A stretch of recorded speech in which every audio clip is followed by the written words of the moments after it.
आप जिसकी बात कर रहे हैं वो मानसिक पीड़ा है। मुझे आपको ये कहानी सुनानी चाहिए। इस्तांबुल में ग्रीक ऑर्थोडॉक्स समुदाय के एक पादरी थे। वो दक्षिण भारत आए और यहां वो एक सच्चे योगी से मिलना चाहते थे। अगर आप खड़े हो तो ये चुभता है, लेट जाएं तो भी चुभता है। नमस्कारम सद्गुरु। ऐसा कहा गया है कि कष्ट जीवन का अभिन्न अंग है। क्या ये सच है? ये 1924 में हुआ।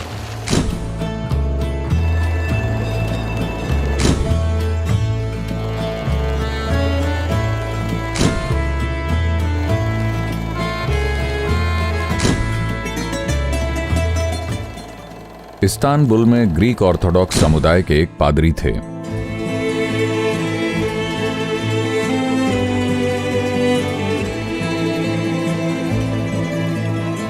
भारत से गए सिल्क रूट पर स्थित होने की वजह से सैकड़ों सालों से योगियों और दिव्यदर्शियों की कई रहस्यमयी कहानियां और चमत्कारी बातें बोस्फोरस के रास्ते बहती आ रही हैं।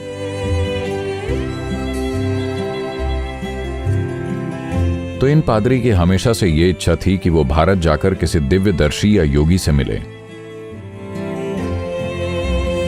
ये कभी हो नहीं पाया क्योंकि जिन कपड़ों को वो पहने हुए थे उनमें आप ये तय नहीं कर सकते कि आपको कहां जाना है। तो अपने आधे रिटायरमेंट के बाद उन्हें दक्षिण भारत जाने का एक मौका मिला।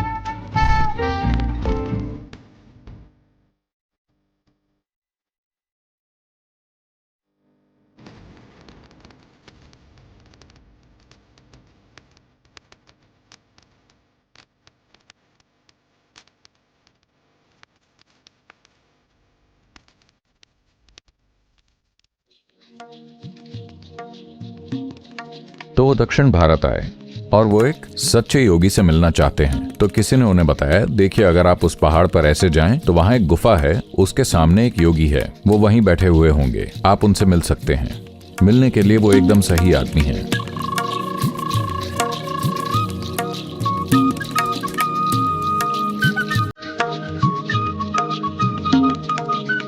तो पादरी साहब पहाड़ पर चढ़ने लगे। वैसे पहाड़ आपके प्रति दयालु नहीं होते। हाँ, अगर आप अपने को अच्छी तरह से ना रखें तो वो आपके लिए बिल्कुल भी अच्छे नहीं होते।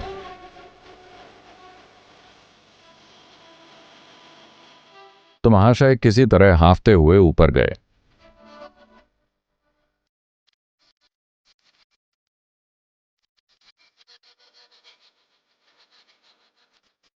और उन्होंने वहां एक योगी को बैठे देखा, परमानंद में, आंखें बंद। लोगों ने उन्हें बताया था कि कभी भी भारत के किसी योगी को देखो तो उन्हें दंडवत प्रणाम करना चाहिए, पर उनका शरीर का आकार ऐसा था कि वो नहीं कर सकते थे। बड़ी मुश्किल से किसी तरह वो नीचे झुके और अफरा तफरी में ऊपर उठे। योगी ने यह सारा कोलाहल सुनकर अपनी आंखें खोली और मुस्कुराए। पादरी जी बोले, क्या मैं आपसे एक क्वेश्चन पूछ सकता हूँ?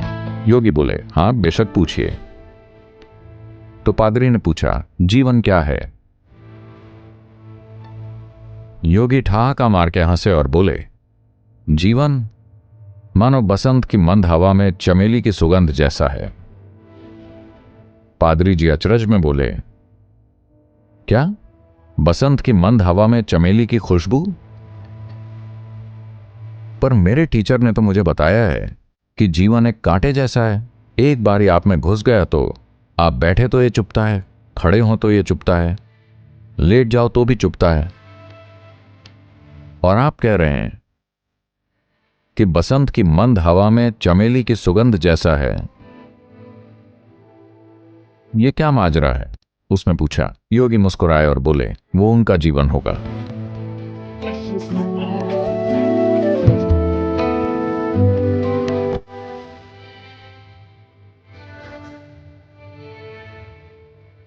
तो शारीरिक कष्ट होता है और मानसिक कष्ट होता है। जब तक कि कोई गंभीर चोट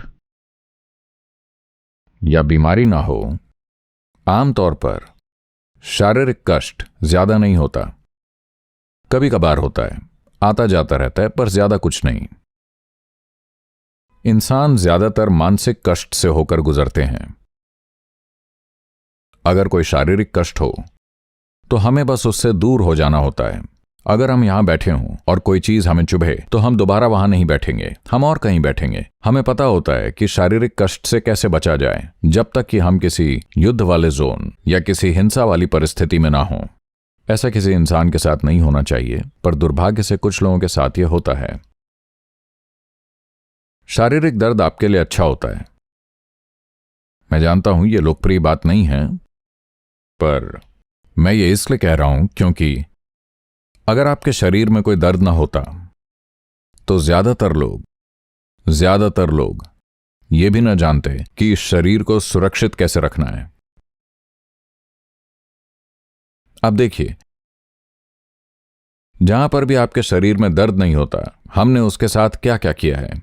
इसके साथ हमने क्या क्या किया है। क्यों? बस इसलिए क्योंकि कोई दर्द नहीं होता, है ना?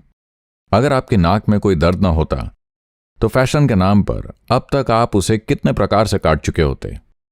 अब भी जबकि दर्द होता है, चेहरे पर 25 छेद होते हैं। हाँ, कई लोग इतने सारों के साथ घूम रहे हैं इसके बावजूद कि दर्द होता है। अगर शरीर में कहीं भी दर्द ना होता तो अपनी पूरी आंत को खींचकर उसे कंधे पर टांग कर चलना फैशन होता। वो हर तरह की चीजें करते, है ना? तो दर्द अच्छा है, क्योंकि अगर दर्द ना होता तो ज्यादातर लोगों में इतनी भी समझ ना होती कि अपने ही शरीर को सुरक्षित कैसे रखा जाए। वो तमाम तरह की चीजें कर रहे होते। तो शरीर के दर्द को संभालना हमें आता है, बशर्ते वो एक सीमा को पार न कर जाए। आप जिसकी बात कर रहे हैं वो मानसिक पीड़ा है। तो जब हम मानसिक पीड़ा की बात करते हैं, आपको एक वाकया सुनाता हूं। ये पिछले साल अगस्त की बात है। हम ट्रैक कर रहे थे हिमालय में। नेपाल और तिब्बत के बीच हम ट्रैक कर रहे थे। मैं एक टेंट में हूं, कोई और भी टेंट में है। उसी टेंट में वो एक सेब काट रहा है। एक और वहां है जो इससे बोल रही है, ये तेज धार वाला चाकू है, जरा संभाल के। सुनकर मुझे परेशानी हुई, क्योंकि चाकू की धार तेजी होनी चाहिए। अगर तेज नहीं है तो हम उसे चाकू नहीं बोलते। और ये कोई बच्चा नहीं है, अच्छा खासा आदमी है। अगर बच्चा होता तो हां, हम उसे बताते। मैंने इस तरह देखा, पर मैं कुछ काम कर रहा था तो मैंने अनदेखा कर अपना काम जारी रखा। 2 मिनट बाद वो फिर से उसे बोलती हैं, बहुत तेज चाकू है, संभाल के। मैंने कहा, कम ऑन, उसे अकेला छोड़ दीजिए, अच्छा खासा आदमी है, उसे कम से कम एक चाकू संभालना तो आना ही चाहिए।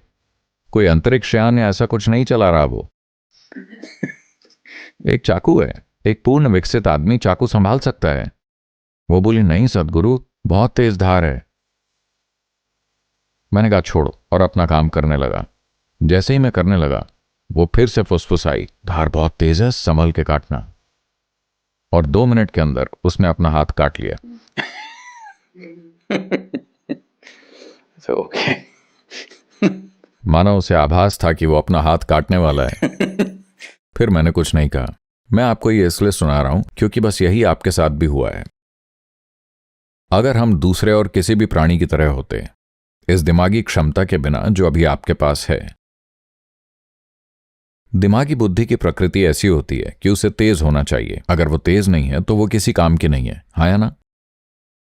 पर अभी समस्या ये है कि आपके पास एक तेज धार वाला चाकू है, पर आपका हाथ स्थिर नहीं है। इसलिए आप हर समय खुद को चोट पहुंचाते रहते हैं। अगर आपका दिमाग जंगली सुअर जैसा होता तो मुझे नहीं लगता कि आपको इतनी चोट लगती, जब तक कि आपको गोली न मार दी जाती।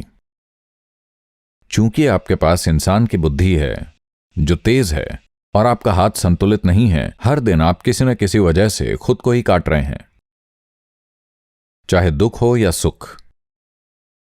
आप में दुख हो या सुख, ये केवल आपके भीतर से ही होता है। ऐसा ही है ना? तो कम से कम जो आपके भीतर से होता है वो तो वैसा होना चाहिए जैसा आप चाहते हैं, है ना? नहीं, दुनिया में क्या होता है, देखिए, वो हम कंट्रोल नहीं कर सकते। आपके भीतर जो होता है उसे तो वैसा ही होना चाहिए जैसा आप चाहते हैं, है ना? अगर आपका मन आपसे निर्देश ले तो आप अपने लिए दुख बनाएंगे या खुशी? आप क्या बनाएंगे? please make a choice. God bless you.